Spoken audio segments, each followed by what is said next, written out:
నమస్తే, welcome to our channel. నేను మీ రామ్. మిత్రమండలి చిత్రం అయితే నిన్న ప్రీమియర్ షోస్ ద్వారా ప్రేక్షకుల ముందుకు వచ్చింది. ఓవరాల్గా ఈ చిత్రానికి సంబంధించి మంచి రివ్యూ సినీ మరియు రాజకీయ విశ్లేషకుడు దాస్ విజ్ఞాన్ గారిని అడిగి తెలుసుకుందాం. నమస్తే అన్న. నమస్తే. సో ఎలా అనిపించింది చిత్రం? జాతిరత్నాలు, మొన్న వచ్చిన లిటిల్ హార్ట్స్, ఇప్పుడు ఇది కానీ వీటిలో ఏంటంటే పెద్దగా స్టోరీలే ఉండవు. ఆ మాట డైరెక్టర్ కూడా చెప్తాడు. సందర్భోచిత కామెడీ వల్ల అవి నెట్టుకు వస్తూ ఉంటాయి. అలా ఇక జాతిరత్నాలు, లిటిల్ హార్ట్స్ పక్కన పెట్టేస్తే మంచి హిట్ అందుకున్నాయి, బాగున్నాయి. ఈ సినిమాలో మొత్తం తెర నిండా కమెడియన్లే ఉంటారు ఆల్మోస్ట్. స్టోరీ ఏంటంటే దీంట్లో కథ ఉంది. బేసిక్గా కామెడీ సినిమాలకి జనాలు ఎందుకు వస్తారు అంటే నవ్వించిందా లేదా, అంతమించి అడగరు. హారర్ మూవీ అయినా అంతే, భయపెట్టిందా లేదా.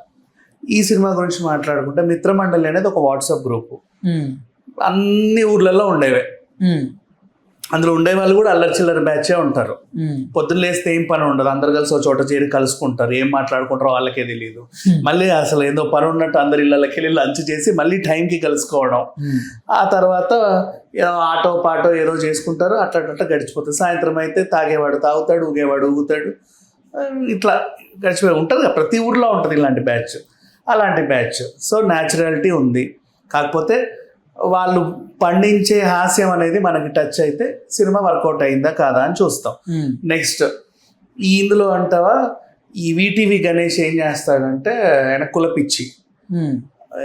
ఎంత కులపిచ్చి అంటే, ఫర్ ఎగ్జాంపుల్ ఇప్పుడు నేను చచ్చిపోతున్నా, నాకు అర్జెంటుగా ఓ నెగిటివ్ బ్లడ్ కావాలి, నేను చౌదరి, నువ్వు రెడ్డి, నువ్వు నీ బ్లడ్ కూడా నేను ఎక్కించుకోను, నాకు అవసరం కూడా లేదు, నువ్వు సావనైనా చేస్తా అంటే. ఈవెన్ మనకి బయట కూడా ఈ కులాంతర వివాహాలు ఎలా జరుగుతాయి, పరువు హత్య అని ఎందుకు అంటారంటే,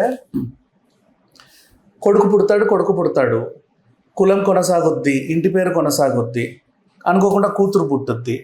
ఇంకా చచ్చినట్టు అప్పటి వరకు సంపాదించుకుందంతా ఎవడికో అప్పచెప్పాలి. ఆ ఎవడికో అనేది కూడా నా ఇంటి పేరు అయితే కొనసాగట్లా, కనీసం నా కులమన్నా కొనసాగాలనే పిచ్చితో ఉంటారు. వాళ్ళ కుల పొడికిచ్చి చేసి అమ్మయ్య పర్లేదు, నా ఆస్తులు సేఫ్ అనుకుంటారు. ఇట్లనే పరువు హత్యలు కూడా జరుగుతాయి బయట. ఇట్లాంటి క్యారెక్టర్ ఏంటి మరి, అంత కులం అన్నోడి కూతురు ఇంకో కులం వాడితో లేచిపోతుంది. దానికి కారణంగా ఈ వీడి ఫ్రెండ్స్ ఇరుక్కుంటారు. అలా సరిపోయే స్టోరీ ఇది, సింపుల్గా చెప్పాలి అంటే. అండ్ నెక్స్ట్ ఈ మధ్య కాలంలో సమాజంలో జరిగే సిచ్యువేషన్స్ అన్నీ దీంట్లో కామెడీగా చాలా నీట్గా క్యూట్గా చెప్పారు. ఫస్ట్ ఎవరైతే ఇది జాతిరత్నాల లాగా ఉంటుంది, లిటిల్ హార్ట్స్ లాగా ఉంటుంది, బాగా నవ్వుకోవచ్చు, అందరు కమెడియన్లు ఉన్నారు అనుకొని వెళ్ళారు, అలాగే చూసి కామెడీ నచ్చితే నచ్చింది, లేకపోతే లేదనుకోండి రండి, ఓకేనా. తరువాత ఈ సినిమాలో ఏదో మెసేజ్ ఉంటుంది, మనం దీన్ని ఎక్కించుకుందామని రెండోసారి వెళ్ళండి, ఖచ్చితంగా సినిమా నచ్చుద్ది. అంటే ఏదో అడ్డమైన ఎక్స్పెక్టేషన్స్ పెట్టుకుంటే కొన్ని సినిమాలు నచ్చవు. ఆ సినిమాలో అసలు ఏం చెప్పదలుచుకున్నాడు డైరెక్టర్ అనే దాని దృష్టికోణంలో పెట్టి చూస్తే ప్రతి సినిమా నచ్చుద్ది. దాంట్లో హిట్లు ఫ్లాప్లు అనే వాటి పర్ఫార్మెన్స్ ఎలా ఉంది? చాలా బాగా చేసింది అమ్మాయి. అసలు ఆమె అంటే ఏదో మన చుట్టుపక్కల అమ్మాయి లాగా ఉంది. ఇంకా చెప్పాలి అంటే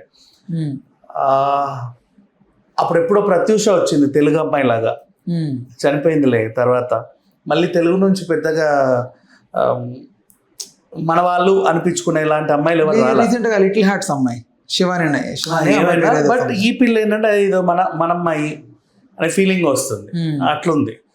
నెక్స్ట్ అందరూ బాగానే చేశారు, సత్య బాగానే చేశాడు, ఎవరి క్యారెక్టర్లో వాళ్ళు వదిలిపోయారు. నీకు మరీ బీభత్సమైన కామెడీ కావాలంటే ఇప్పుడున్న మన ప్రాబ్లం ఏంటంటే, ఒకప్పుడు జంబలకడ పంబ లాంటి సినిమాలతో పోల్చుకుంటే బాగా జబర్దస్త్ స్కిట్లు చూసేసాము, బాగా స్టాండప్ కామెడీలు చూసేసాము, ఎక్కువ మోతాదులో కామెడీ సినిమాలు చూసేసాము. ఇంకా కొత్త కామెడీ కావాలంటే ఎక్కడి నుంచి వస్తుంది? బేసికల్లీ ఆ సందర్భోచితంగా వాళ్ళు న్యాచురల్గా ఎలా అయితే మూవ్ అవుతారో మనం అందులో లీనం అయిపోతే చాలా నవ్వు వచ్చేస్తుంది. ఇప్పుడు లిటిల్ హార్ట్స్ బస్ ఎక్కుతారు, పాస్ అంటే పాస్ అంటారు, ఓ రోజు ఏది చూపి అంటే దిగి వెళ్ళిపోతా ఉంటారు, మనం నవ్వుతాం, హా చూడు భలే చేసాడే అని. ఇంతే, చాలా న్యాచురల్. ఇందులో కూడా న్యాచురల్గానే ఉంది, పెద్దగా ఇబ్బంది పెట్టింది ఏం లేదు. ఎక్స్పెక్టేషన్స్ పెట్టుకొని వెళ్తే ఎవరికి సినిమా నచ్చినా నచ్చకపోయినా మరి చాలా మంది అయితే నెగిటివ్ గానే రాశారు. ఇప్పటివరకు నేను చూసిన రివ్యూస్ అన్ని నెగిటివ్ గానే ఉన్నాయి. అంటే దర్శి ఫస్ట్ టైం డాన్స్ చేసిన దాన్ని కూడా కొంతమంది ట్రోల్ చేస్తున్నారు. చేయని తప్పేంటో లేదు, చాలా మంది ట్రోల్ చేస్తున్నారు. అప్పట్లో ఇప్పుడు ఏంటి అలీ గారు కూడా హీరోగా ఉండి సౌందర్యతో డాన్స్ చేశారు. బాబు మోహన్ కూడా సౌందర్యతో డాన్స్ చేశాడు తెలుసా? అవును. మరి చినుకు చినుకు అప్పుడు దాన్ని అందంగా చూసాం మనం. ఇప్పుడు ఎందుకు ట్రోల్ చేస్తున్నారు కమిడియన్స్ డాన్స్ వేస్తుంటే? తప్పేంటి? ఈవెన్ సునీల్ గారు కూడా మంచి హీరోనే డాన్స్ వేయి, నువ్వు అనుకునే హీరోనే డాన్స్ వేయాలా, ఇంకెవరు వేయకూడదా? అండ్ అదేంటి మన సుడిగాడు సినిమాలో ఆ పాట లాగా ఉంది, డిఫరెంట్ గా. అదొక స్పూఫ్ లాంటి సాంగ్, జంబర్ గంబేలా తీసుకున్నారు. బ్రహ్మానందం కూడా కనబడ్డాడు సరదాగా. బాగుంది, ఏం అనిపించలేదమ్మా. వాడు చెప్పాడు వీడు చెప్పాడు అని కాకుండా సింపుల్గా థియేటర్కి వెళ్ళి చూస్తే హ్యాపీగా నవ్వుకొని అయితే వస్తారు. ఏం ఇబ్బంది పెట్టదు. సినిమా నిజంగా చాలా బాగుంది. నిర్మాణ విలువలు బాగున్నాయి, ప్రొడక్షన్ క్వాలిటీస్తో సహా. డైరెక్టర్ కూడా చాలా బాగా చేశాడు. యాక్టర్లు అందరూ వాళ్ళ పరిధి మేరకు చేశాడు.